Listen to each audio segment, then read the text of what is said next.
खाए जाई, लेकिन तनी घरों रहल जरूरी समझा।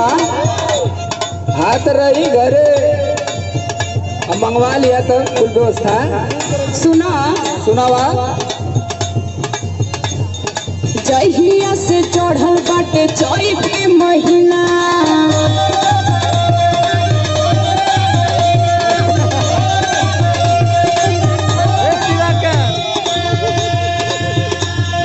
सुतेला न घरवा पलम एको दिना। तनी घरों रहे सीखा। हाँ गरबा सूट के बुखारी है। जहिया से चढ़ल बाटे चैत के महीना, सुतेला न घरवा पलम एको दिना।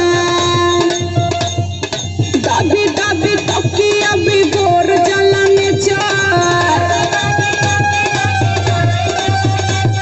अरे टीवी देखल कर पड़ी टीवी। मोबाइल में टिकटॉक पर वीडियो बनावल कर टाइम पास हो जाई। देखा थी कुल मेहरारू बनावत थी। हमरे ना आवेला हो। यह खाली तोरे ना वाला। अरे संदीप राज उर्फ राज से सीख ले, वो तो टिकटॉक का स्टार है।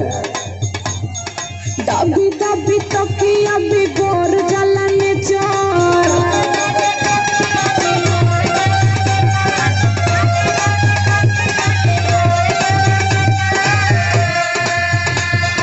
दाबी दाबी तकिया बिगोर जलन चार। तू धरावेला थ्रेसर, तू धरावेला थ्रेसर।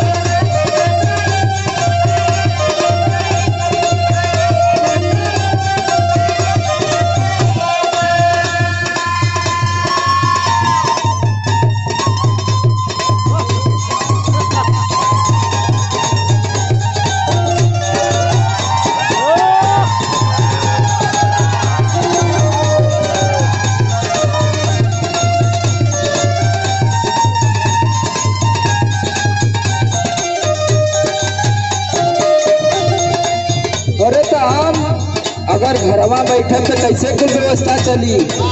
हाँ वो तो है ये बा।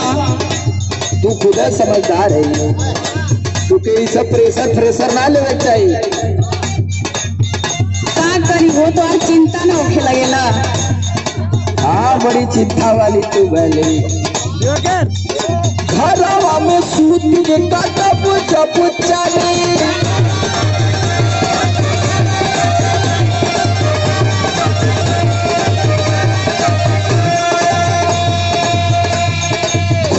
खातिर कहाँ से आई दाना पानी। अरे भगवान हुआ सबके देना हमलों के दी है।